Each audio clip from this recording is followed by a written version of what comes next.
uzosinkwa kuphela. Hallelujah. Kodwa uphila ngamazwi onke aphuma emlonyeni kaJehova. So besibheka indaba yezwi. Hallelujah. So namhlanje ngicela ukuthi sibuke i-picture. Ngicela ukufundela Numbers chapter 7 verse 89.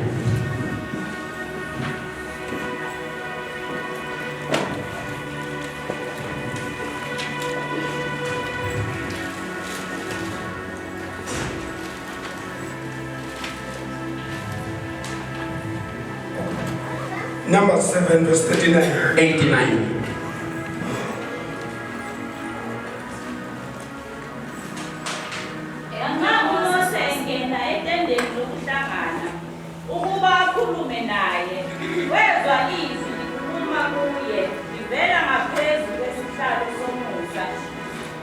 Emphongolweni wokuphakathi ngaphakathi kwamakherubi omabili wayesekhuluma kuyo.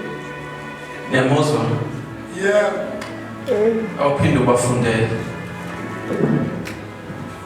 Nanxa uMose engena etendeni lokuhlangana ukuba akhulume naye, wezwa izwi likhuluma kuye livela ngaphezulu kwesihlalo somusa esisemphongolweni wobufakazi ngaphakathi kwamakherubi omabili wayesekhuluma kuye.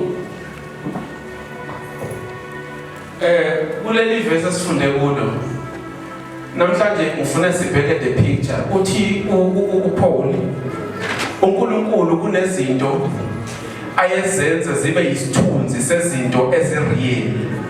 Hallelujah. Enye yazo ebaluleke kakhulu which is the cornerstone yomuntu bekuyithempeli. Uqala kwethempeli uma uNkulunkulu mayekhipha abantwana bakwaIsrayeli ebakhipha eGibhithe ubakhipha ngamandla amakhulu bese ebalindela endleleni eya ngasehlane. Uma behamba ngalendlela kwenzakalani? uNkulunkulu ku-Exodus chapter 25 uthi Moses tshela abantwana bakwaIsrayeli ukuthi banginikeze igolide nesiliva akubale konke akufunayo bese wakha ithempeli ngendlela engizokutshela ngayo. So uMoses aqoqe lo mnikelo uma sewuqoqile bese linda the exact measurement yethempeli nangendlela ukuthi ithempeli kumele lakhiwe kanjani. So ngilanda isithombe sethempeli ngoba uma ukhuleka this model yethempeli is very important. So uthi ke uMoses uNkulunkulu kuMoses angazi ukuthi ngingayenza kanjani lento lethi ngibuye ngapha. Uthi uNkulunkulu kuMoses yenza umnikeza ama measurements wonke ngizolukhatha le tafula. This is the place, the measurement box indawo ayinikeziwe uMoses. So ngoba siyafunda sizothatha leli kube yigate.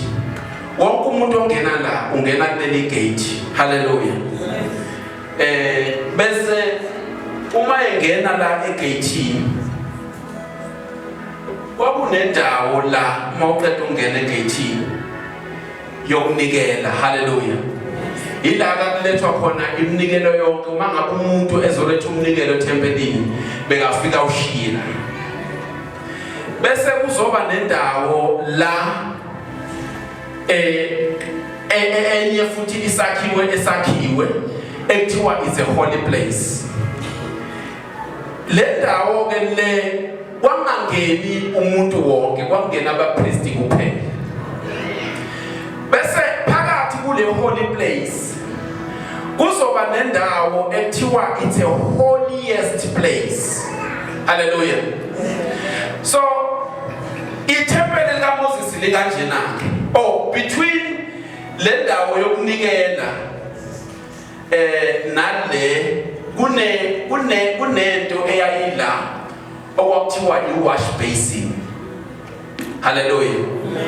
So abapriesti uma beqeda ukunikela la babengakwazi ukungena ethempelini bengazange bazihlanze la. Into eyibalekile ngokweritual yakhona ethi umuntu akawashe izandla nezinyawo. Hallelujah. Chapter 7 verse 89. Ngizama ukuchazela ukuzuza ukuthi uMoses wayekuphi. So la we holy of holies kwakune covenant box. Hallelujah. So la we covenant box kwakune lead ye covenant box okwakuthiwa iMercy Seat. So phezu kwale lead kwakune sihlalo so because esasikakwe amakherubi amabili egolide. So uMoses uma eqeda kwakho ithempeli uhamba uze uyofika la kwi-Holy of Holies. So la kwi-Holy of Holies between amakherubim la sifunda khona ke manje yila khona izwi likaNkulunkulu elivela khona. Hallelujah. So uma sithandaza noma uma sikholwa into esifunayo sifuna ukuzwa uNkulunkulu. Ave kumnandi mangabe uyikhona nasendleleni uhamba kahle mangabe uhlezi uzwa uNkulunkulu ekhuluma nawe. Uma uNkulunkulu kodwa uNkulunkulu ukhuluma kuphi noMoses kule model yethempeli asikhombisa ukhuluma naye la kwi-Holy of Holies. Hallelujah. So angaleke la from la we altar of burnt offering. So uyali kungena the high priest. But the priest, but la kwi-Holy of Holies naba priest abangeni. Kungena only the high priest. Hallelujah. Le into eyayihlukanisa the holy place and the Holy of Holies. It was a curtain, it was a veil. Hallelujah. Uma thiwa ungena ngapha kwi-Holy of Holies, you must be holy. Hallelujah. So umpriest mayezongena ngapha kwi-Holy of Holies kwakunento umpriest engubeni yakhe kwakunethiwa i-pomegranate eyayilapha phansi emphethweni wengubo yakhe. Le pomegranate kwakuzinsimbi ayithi mayihamba sithi khethe. Uma ezongena la kwi-Holy of Holies kwamele lokhu zizwakala lezo nsimbi ukuze kwazeke ukuthi ngempela usaphila. Ngoba le ndawo angene kuyo ingcwele. Hallelujah. Ngifuna uyibambele. Uma sikhuluma ke ngeprayer. Iprayer imodel yeprayer ihamba lezi step. Hallelujah. La egate la leli thempeli kwakungena abantu abebezonikela umnikelo. Abanye babesuke bezizwa ukuthi bonile kuNkulunkulu. Bathathe isinqumo sokuthi sonile mina kuNkulunkulu. So uma ngabe eseza ukuthi wonile kuNkulunkulu into ayiqala ithathayo ufuna ukuthi yini engingayithatha ngiyise kuNkulunkulu. So istep sokuqala uma ufuna ukukhuleka that effective prayer is repentance.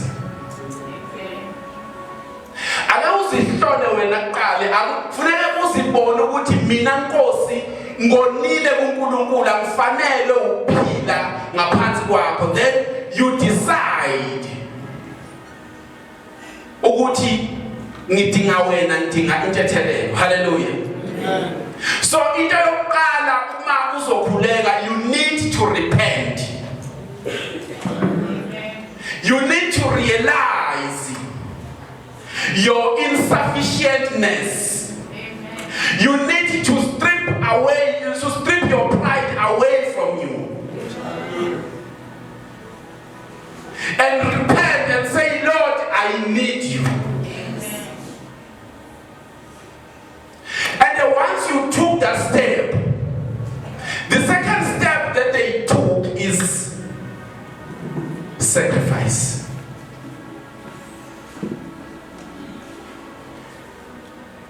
Sacrifice ngithanda uPaul mayebhala in the book of Romans. Uthi ngiyancenga bazalwane ukuthi ake ninike imizimba yenu njengomnikelo ophilileyo kuJehova.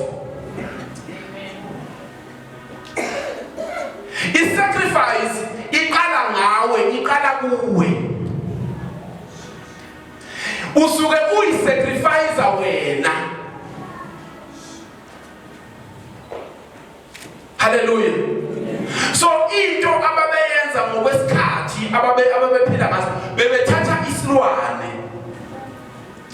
Lesi silwane bathi inkosi sonile bathatha isilwane bayongena emnyango omuhle. The door of righteousness. Umnyango wethempeli. Bayongena la kulomnyango. Uma befika la bafika umpriest kubalindile la. In the altar of offering and sacrifice. So priest, what he will do, he will pray for this animal. Abafike ngalo athathe sacrifice uzobeka ekhanda laso isilwane abeke izandla zakhe bese umpriest ukhulekelana umpriest kutransferwa izono zalomuntu zitransferelwa zilethwa kulesi silwane. So bese kuthi lesi silwane sesizofa in his place. Kusho ukuthi lo muntu kahle kahle uyena ofayo la. Ngoba awukwazi ukuphila noJehova mangabe wena ungakayisacrifice. Amen.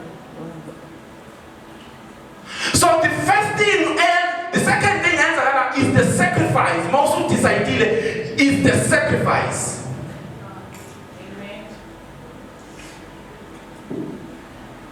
So priest will offer this thing, and then once you are sacrificed, then you are declared clean. Now you are in the right place with God.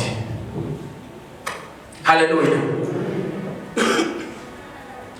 But then the sinner will go, not as a sinner, out, and then the priest will continue with the service of the temple. Hallelujah.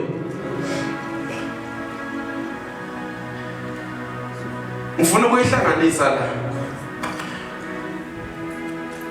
Uma usuyisacrificeile usu clean.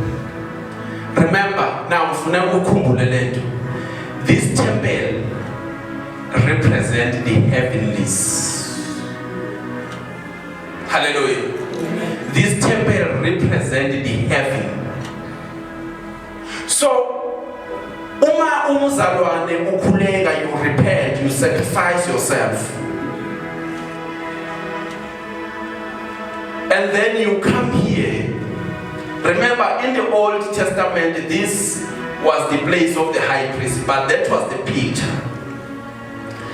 So you come here, la kwakunento ekuthiwa i-brazen altar. Leli altare kwakuwumcengezi wendishi nje enkulu. Uma sifunda bathi phansi kuleli altare belakhiwe kule mcengezi wendishi bekunama mirrors. Bekufakwe ama mirrors. So kusho ukuthi umpriest uma ngabe eza kule basin ubekwazi ukuzihlola.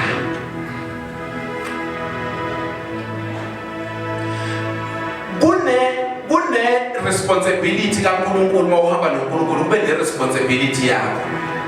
Yes, when usu right usuyahamba noNkulunkulu uthethelele izono noma ungafa kodwa uzongena ezweni kodwa la before ufike kwi holy place yila khona oyibheka khona. Athi uDavide, Jehova izwi lakho lisibuko engiyibuka kuso. So isibuko sikhombisa ubunjalo bakho, sikhombisa wena makukhona izono nawe ungazazi lesi sibuke sikukhombisaya. Amen. Hallelujah. Izwi likaJehova ukhona izinto elikhombisa zona. Ubone nawe ukuthi angikho right. Angifanele ukuba sendaweni engcwele.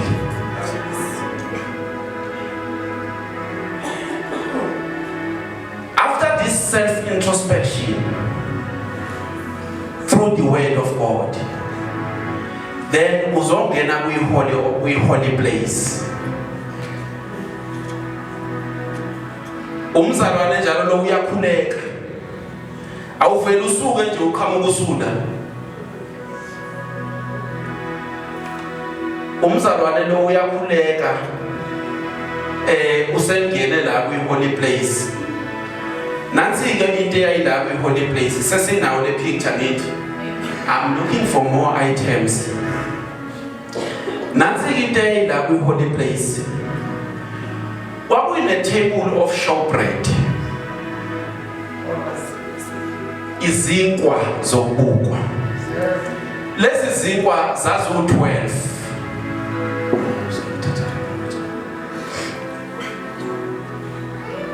Ngapha opposite nayi Hall of Holies, ngapha opposite kwakuba ne-menorah.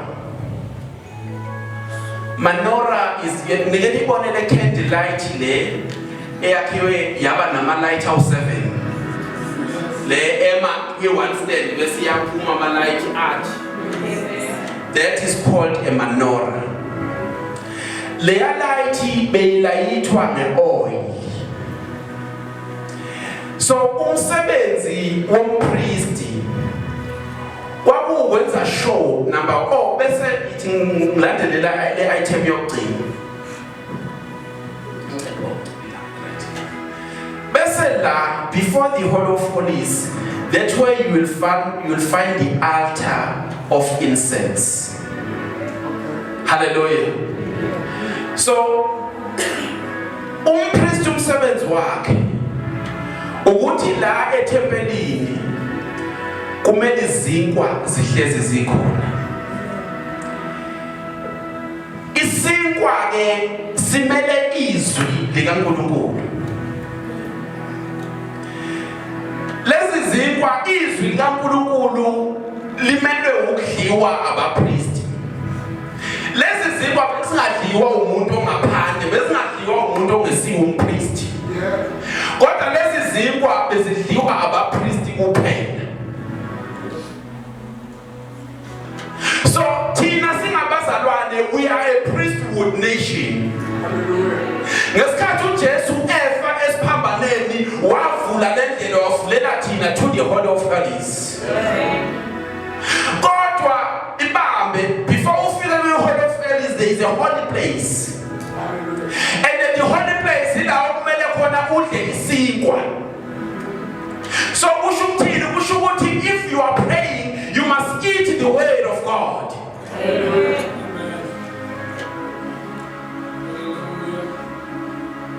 Number 3 or 4 umasifika la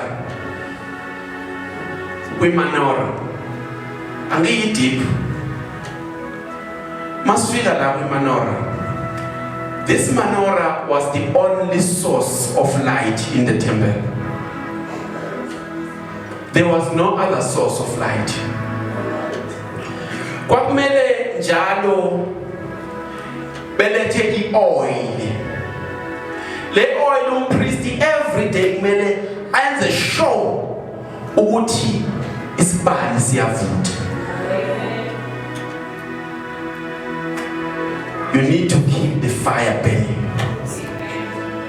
So this izinto is not these things because Tina, we are the priesthood nation. In the spirit that where we live in this place.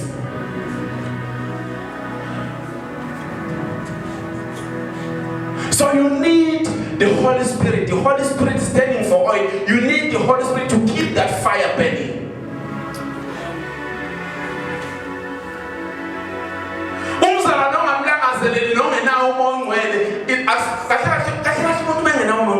umzalwane niyakwazi lokho? Yebo. Niyakwazi ukuthi umuntu uma engenayo umoya ongcwele akusiyi umzalwane?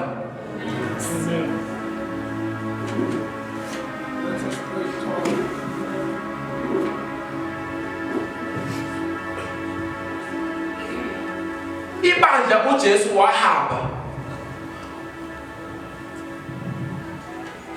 Kodwa umoya ongcwele then became a seal. Uthi the Holy Spirit is a seal.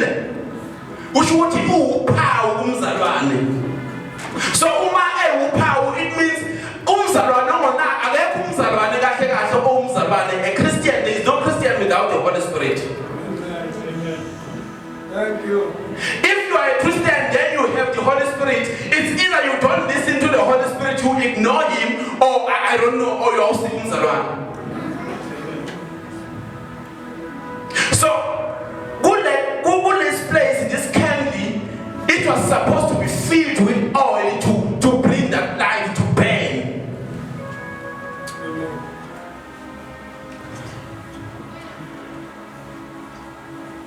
Nansi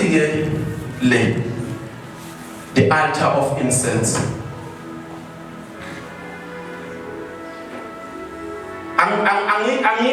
Angiki deep kakhulu ngoba ngifuna just ukukhombisa kunikeza the picture, the model of praying. Hallelujah. So this is the altar of incense. Uma usufika la, the incense is standing for prayer. So iphunga likhuphuka liya phezulu is standing for prayers zomzalwane. Hallelujah. So this altar of incense was supposed to be burned in the morning and in the afternoon. So that means umzalwane need to pray.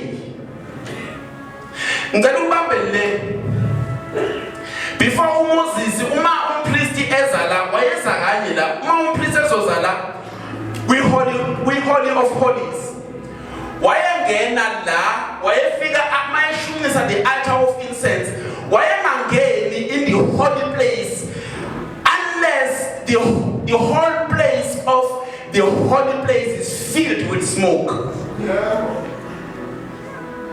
Ngoba into ekusa ekhoneni kaNkulunkulu it's a prayer.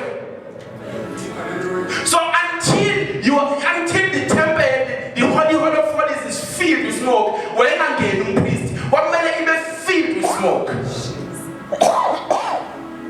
Uma engena umpriest la uphethe igazi. Leli gazi leli kwakuyigazi lokuyihlambulula yena nesizwe. And I think it's Paul, if I'm not mistaken, Ati uJesu, he entered the Holy of Holies with his blood. Amen. So when Zagalanige, uma efika la kwi-Holy of Holies, then ufika ayela kwi-Mercy City. Kwi-Mercy City, that was where the audible voice of God, was speaking. Namkhumbula Elizabeth, the high priest, uma eseve tempelini during the day of atonement, wangena lapha tempelini ezokwenza inkonzo yakhe waphume ngasakhulumi. So it was in this place la umpriest ayekhuluma khona noNkulunkulu. Nakhona wayengakhulumi ke noNkulunkulu, wayezwa ivoice kaNkulunkulu.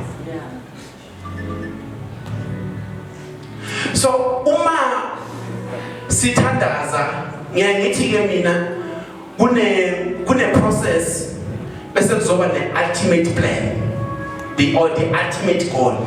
What is it that you want to achieve when you want to pray? The purpose that you want to achieve when you pray is to reach this place. And for you to reach this place, ave kunzima ukuthandaza uma kusenezono ongayivumile. Ave kunzima ukuthandaza uma ngabe ungakazilahli wena. ungakayilahli ukuzazi kwakho. Uyabona futhi uma ungakayilahli izono zakho kunalento le uthi uyathandaza ukusathana kube sengathi uyakukhumbuza ukuthi awuwena nje. Wena ngithi izolo besinawo manje awudeserve wena ukuba uhletshelwa usathana akukhumbuze ngento engabuyilahlela.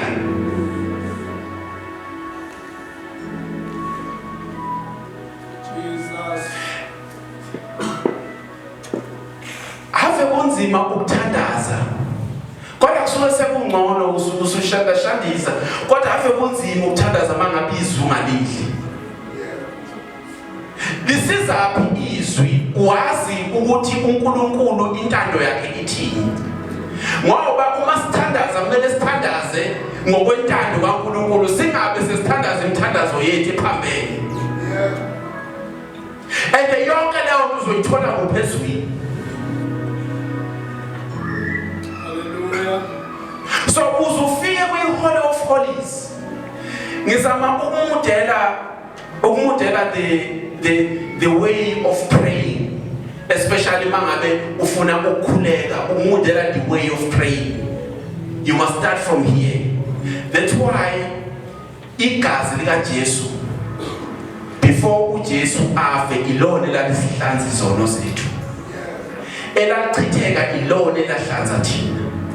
So uJesu usuka esiphambanweni uyodabula uya ethempelini kudabuka isengo sethempeli usesithwele usehamba nathi thina sesivumile ukuthi uyinkosi nomsindisi. So I just wanted to explain this model of prayer so that when you pray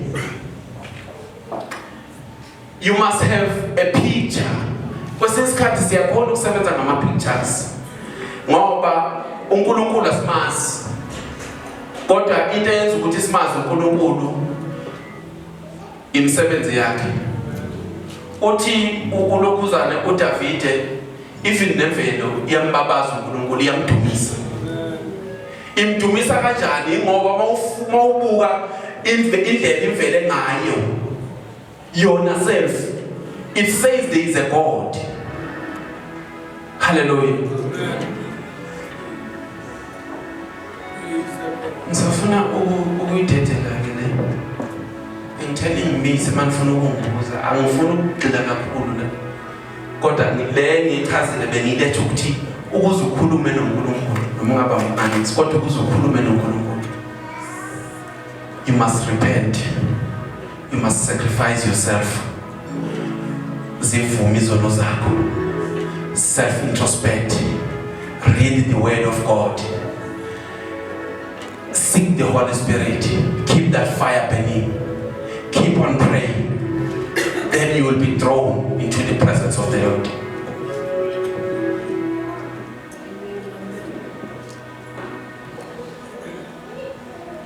Khona nombuzo awumdudu.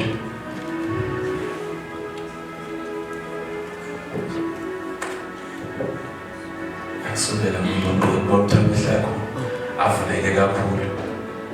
Hallelujah. Ngizocela uma kungekho nombuzo ngizocela uma Mpungane uthathe indawo yakhe.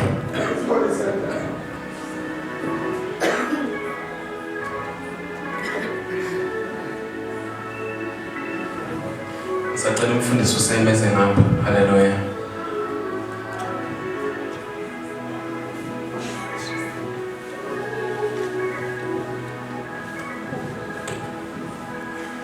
Bazalwane ake kufundwe bafethu namhlanje ake kufundwe uma Mkhame bengicela aze ngapha. Hallelujah. Mkhame yes. Oh, amen. Greetings to the saints. Cela usishika malakho bese uyabuza. Oh, okay. Ready, sir? Ngicela ukubuza ukuthi amafutha a-representa ini esibayeni? Holy Spirit.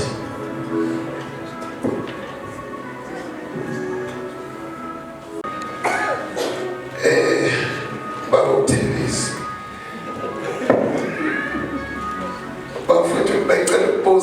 umfundisi ukuthi kungani singayishisa impepho namuhla kanti yayishiswa ku-Old Testament. Uma singayishisi kungani namhlanje? Ukhona ulokhu umuntu ufuna ukuthi uzongiphendule.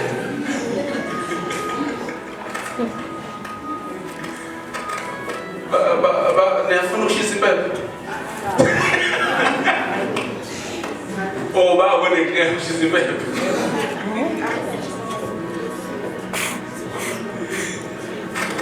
But yayishiswa nje isizwe saNkulunkulu.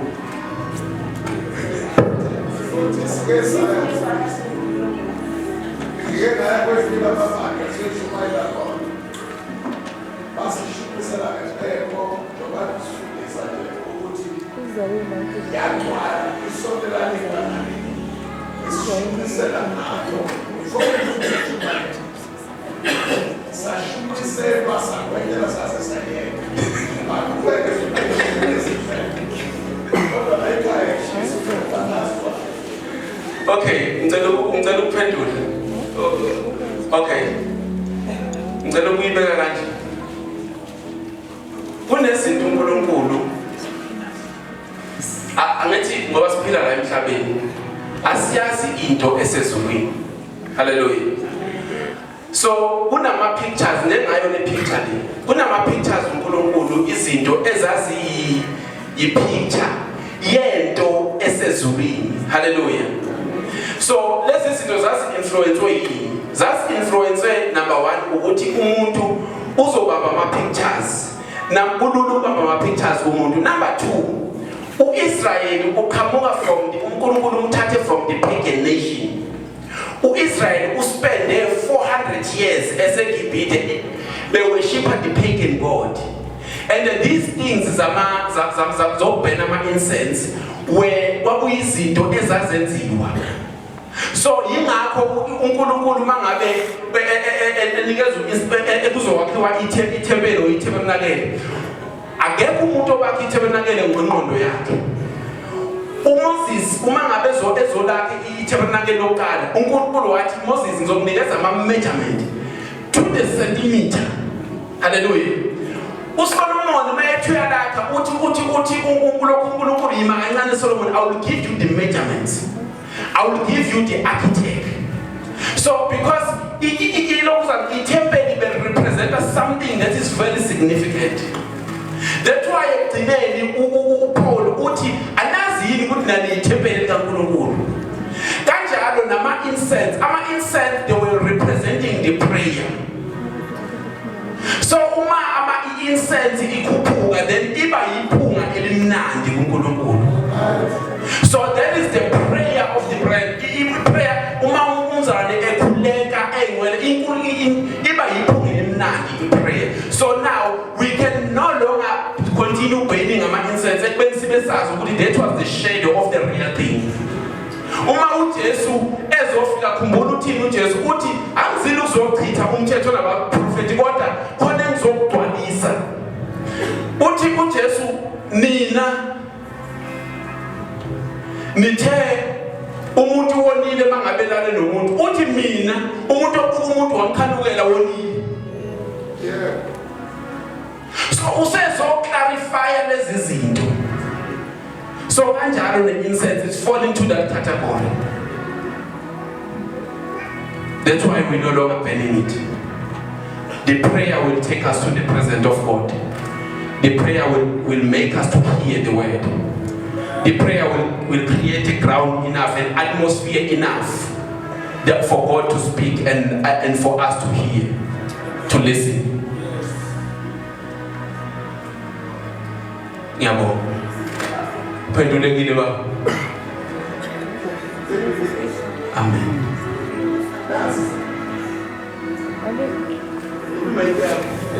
Okusobazi move ansisi. Okay, ayihlala phala ngiyabona. Siyakwazi ukushaya i-keyboard. Bengijwayele ukuthi ungakwazi ukushaya i-keyboard manje sewuyayishaya.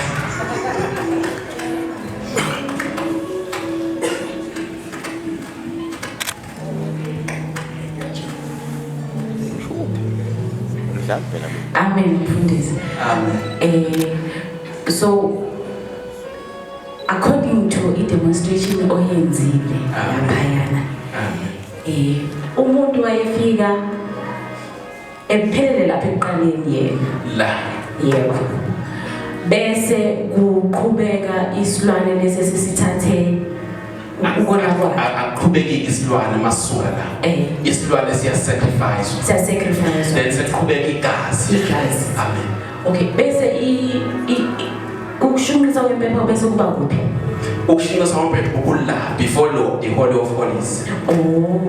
Sesingasho ukuthi kusho ukuthi bona babeyishumisa impepho yayipha nethemba lo owenzele yamhlatshelo elapha ngaphandle ukuze abone ukuthi into yami yaqhubeka lapha phakathi.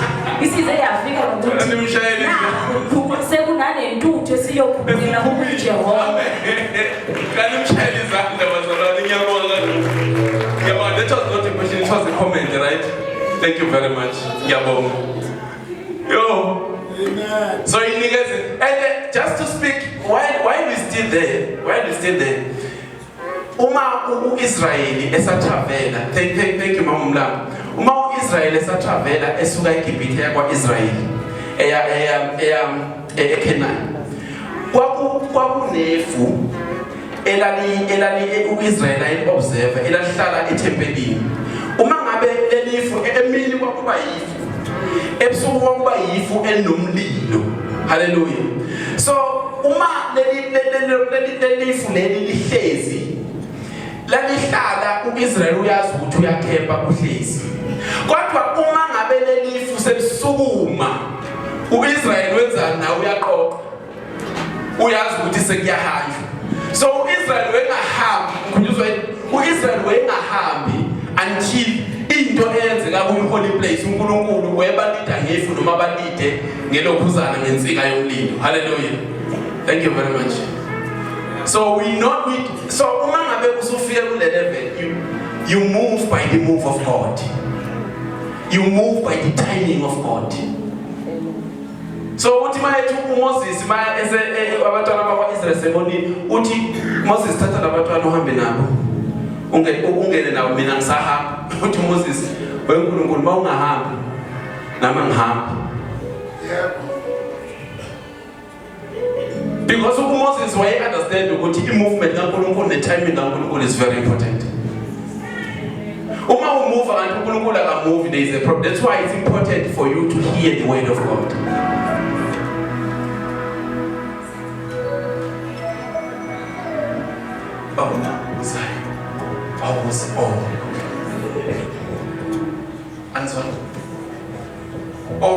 Ngicela unikeze imic ubaba. Bese ngiyavala sengivalile imibuzo bazalwane. Ngithanda ukungena abazalwane bafundisi bonke ngomfela kaJesu Kristu. Ngisacela ukubuza kumfundisi ukuthi uzibona kanjani uma mbani? Umama. Ngicela ukubuza kumfundisi ukuthi umzoyiphatha indaba yomuntu ukuthi umzalwane nasemzalwane ingenamoya ngcwele. Iziphi impawu ongabonakala ngazo ukuthi nginomoya ngcwele? Ngifuna ungena kule tempo kidini because I think it's a separate topic kamoya ngcwele. Because kunento eyenzeka kwi-upper room esiconfuse ngomoya ngcwele. Kanti kwi-upper room kwakunamandla kamoya ngcwele. Unento ekuthiwa omunye Sunday school kwangibuza ukuthi how kanti suke sisho ukuthini masithi umoya ngcwele sewehlile. Ngithi mina umoya ngcwele awehle. Umoya ngcwele uhlala nomzalwane. So but the manifestation of the Holy Spirit, there is a difference between the manifestation of power by the Holy Spirit and the Holy Spirit. So what happened, for example, in upper room, what we manifestation of the Holy Spirit. So umoya ngcwele uma umuntu emukela uJesu uyamthola. But uma sesikhuluma sesikhuluma ngokubhabhadiswa kwamoya ongcwele sesikhuluma nga something different because sesikhuluma ngamandla ngalento esithi it's a working power of God which is abanye bayibiza nge-anointing.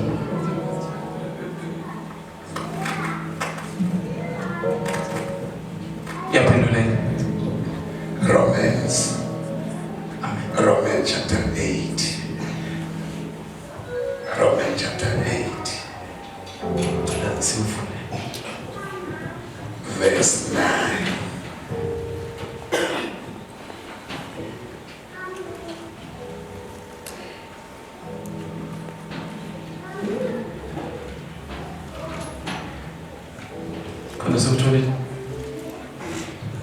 Let's forget about that mind. Romans chapter 8 verse 9.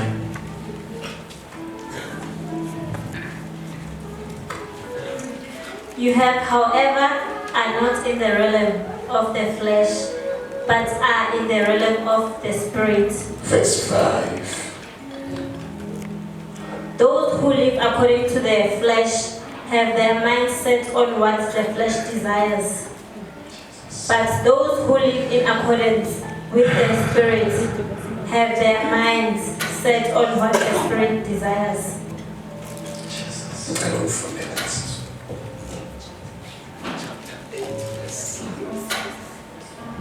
Verse 5.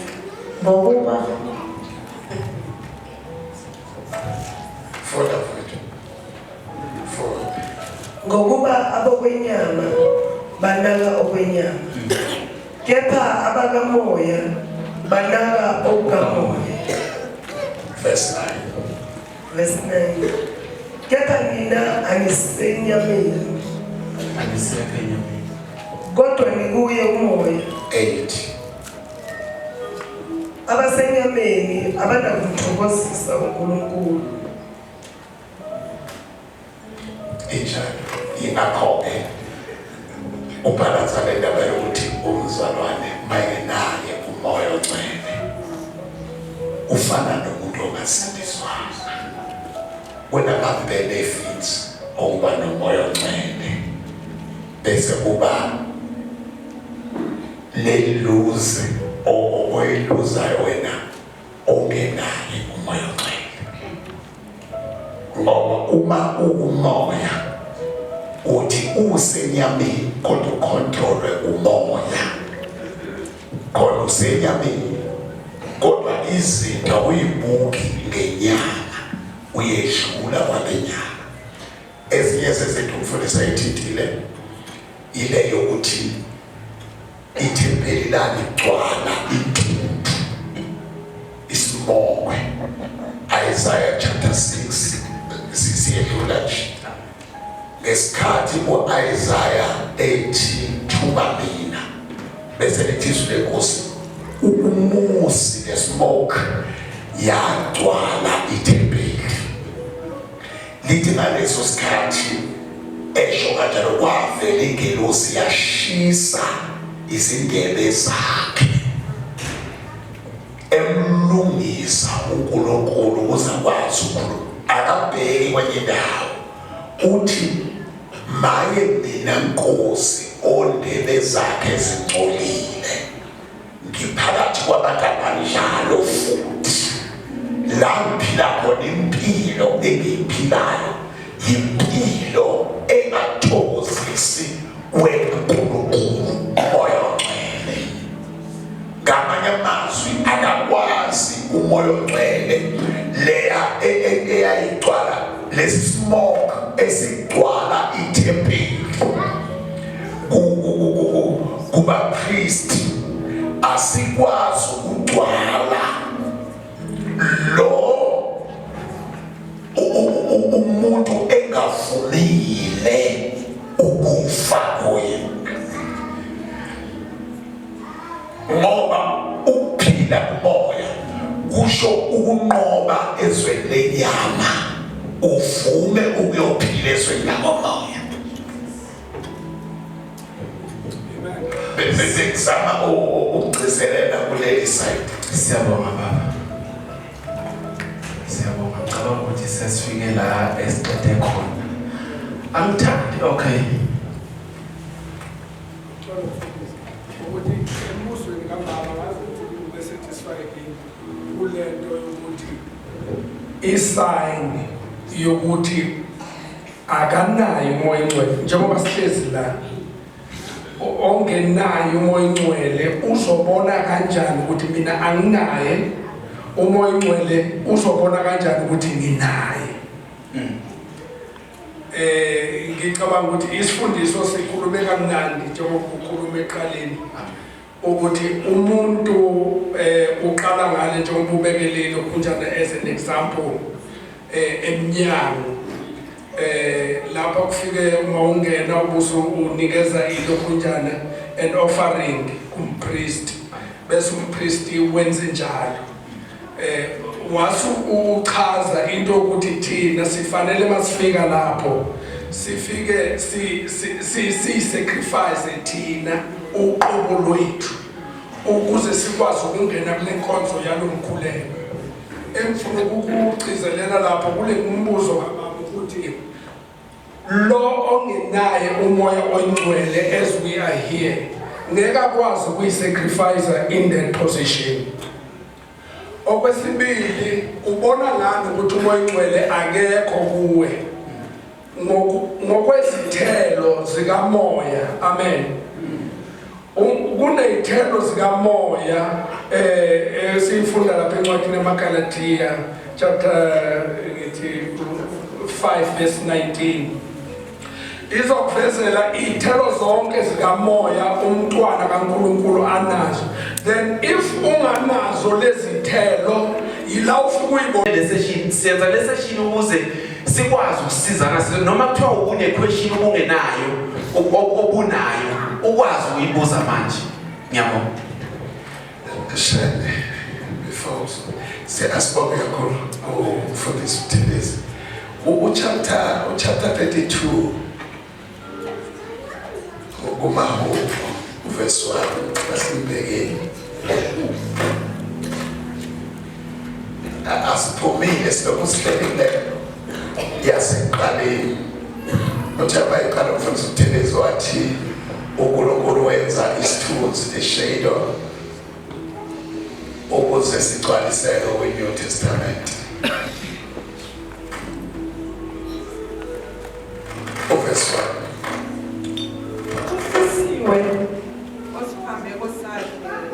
from the foot.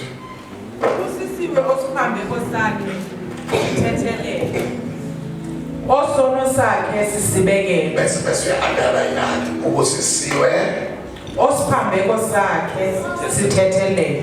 Bese ke osono sakhe sisibekele. ilento kuyisho leshekela eqaleni bakugenwa nje.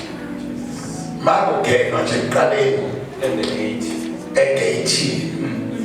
Why bephatha umnikelo bakwazi ukuya phambi kaJehova bengaphethe lutho. So ke uma beya lapha kumele bephathe umnikelo. Baphathela bayocela kumpriest ukuthi akayobacelela ithethelelo. Njengalokhu ubona abantu bekhonza namhla bethi ninake senihambile nisicelele nisibheke ninesenihambile senibadala ngoba nasenihambile senibona singakuboni. Akithi siyafuna umndenini akithi. So Old Testament yayikhona lendlela yokuthi abapriest yibona abanelungelo lokusondela kuNkulunkulu bephethe umnikelo kanye ngonyaka. Yilo leliyasako leliyalabangena khona yilo yamnikela bathi babefika bese umpriest ekshiyake wena wathi noma uthethelelwe noma uthethelelwana kodwa ngoba umikisile kumnikelo lize lithi uma engenawo mbolekeni kanye ngonyaka bamele ukuthi amnikise umnikelo nathi sivelile sawuletha sawahamba kumpriest lapha ya mayengena lo umpriest efike ewuletha bese yahamba eya etafuleni lesikwa adlule lapha la adlula khona negazi adlula esephethe igazi akungeni noma ubani cishe uciseleze holy of holies akungeni noma ubani office labathile udinga lapha ya inkani akholaka khona ukuthi iphele yonke into mawusukela awungeni ngokusufile so ke unazi beyichazile isiheqa uma efika esiphambanweni liyoshonela ngakwadabuka ini nathi esasingenalungelo lokungena sangena nathi esasingenelwa ngabapristi asisayi ngabapristi sesiyayingenela leyibona into njengaleyo yingakho-ke uzwa umzalwane ekhuluma namhlanje ethi sesiyalingana kekhodono sizwa akekhodono sesiyalingana egazini likaJesu siyalingana bese kushiyana imisebenzi amen sizwana-ke bafowethu so-ke uyi-answer kakamama ushayeka useyichazile kakhulu bengifuna ukusho ukuthi enye yamasayi we will never suppress that thing because it happened to me mina mangisindiswa ngingedwa ngashinayizwa ngayizolo ngayomukela uJesu ngakusasa sengingedwa yambamba lento ekhulumelo yamuntu emboshini isayini eyenzeka from 3 o'clock ukhuluma in tongues until kushawu past 6 ntambama and we were in prayer akekho owathi thandaza kanje yingakho sigcizelela like ukuthi umuntu akafundiswe ilimi chapter 7 verse 37 labo abame kwawumkhosi omkhulu kodwa kufuna ukweqamulela kwawumkhosi omkhulu egcineni sesewuvala umkhosi wasukuma wamaphambi kwabo inkosi uJesu yathi lowo okholwayo njengokusho kombhalo sizwa makaphuze kulomthombo eswini sakhe kuyogobhoza amanzi womthombo ophilayo haye mahlombe akhe futhi akafundiswa ukuthi uyabona-ke uzothandaza kanje ngilandele is wrong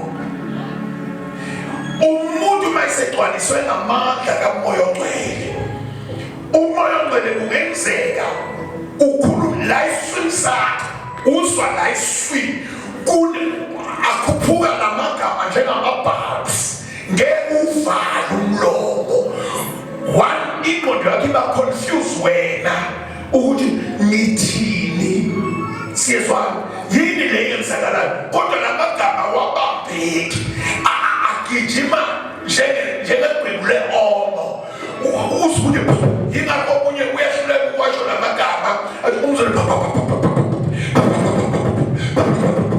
because ulingisa lento eyenzeka eswini sakhe niyangizwa so-ke ngesikhathi ugobhoza the more ekhuleka the more njengoba kuvulele thuba salenti asikujwayele ukukhuleka bakhona bazobanjwa eyedwa endlini kwakhe so mgcine ekhuluma isisuthu ekhuluma isiphethe ekhuluma isivende abuye la ngasakhulumi wonke lama-language esekhuluma the spiritual law not the language not law the spiritual language siyezwana naye day by day ekhuluma lamagama uba confused nayo ukuthi thini ebese kuthi abakamoya bayamuzwa ukuthi thini yena akazizwa ukuthi abaphezulu ku-aphaloni ababuyi nencazo ngabaphansi abezwe incazo abaphethe incazo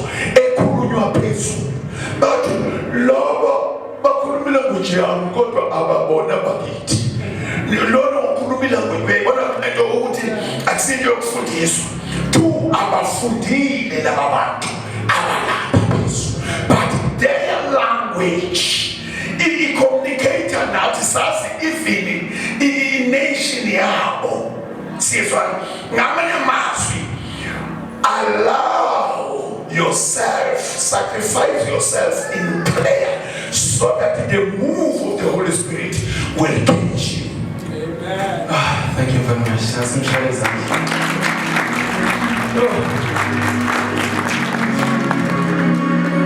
That's it. Just one thing. Esihlezi laphana nonkosikazi wami sifunda enye ilokuzana incwadi. Ilimi zehlukene. Number 2, ungabo forced ukukhuluma ngelimi. Forced ukuba nobudlelwano noNkulunkulu kuphela. Yeah. Ungakuforce ukukhuluma ngelimi. Ngoba kunelimi yabo khona ubaba elilimi akade echaza ayithindile manje. Kunelimi abayikhulume apha. Ababeqhamuka eGreece babezobe khuluma isiGreek. Ababeqhamuka eRome babezobe khuluma ulimi lwakho. Ababeqhamuka kwaZulu babezobe khuluma isiZulu. Wonke umuntu wayebezwa ngolimi lakhe. Because nazo ilimi ziyi gift that is there to help preach the gospel. So ezinye ilimi umuntu usuke eyikhuluma ezihlanza yena i-85. Ezinye ilimi zisuke umuntu usuke eyikhuluma kodwa kungezwe bandla. Uma eyikhuluma lezo limi kungezebandla, number 1 lezo limi zidinga uku-interpret because ezebandla ezokwakha ibandla lezo ke seyidingani uku-interpret. It's either yena mayekhuluma omunye kuvuka i-interpretation ukuthi lo yamuntu uthini, or yena kumele athi mayeseyikhulumela phinda i-interpret ngoba akusize zakhe ezebandla, otherwise ku-useless ukukhuluma kwakhe. I was listening to another person ethi waye kwenye crusade, and in this crusade kwakukhona the Arabic guy eyayizobulala umfundisi. Iplan yayinawo yonke ukuthi izokodwa umfundisi wakufuneka file eShumayela. So ngesikhathi umfundisi esashumayela ukhona umuntu, this is not an Arabic nation, but there was unumzalwane owasukuma wakhuleka ngezilimi. Kanti ekukhulekweni kwakhe ngezilimi akakhuleki ngezilimi ezingaziwa, ukhuluma isi-Arab. And then ngesikhathi ekhuluma isi-Arab ureveala the whole plan lendoda eze ngayo. Then the man was convicted.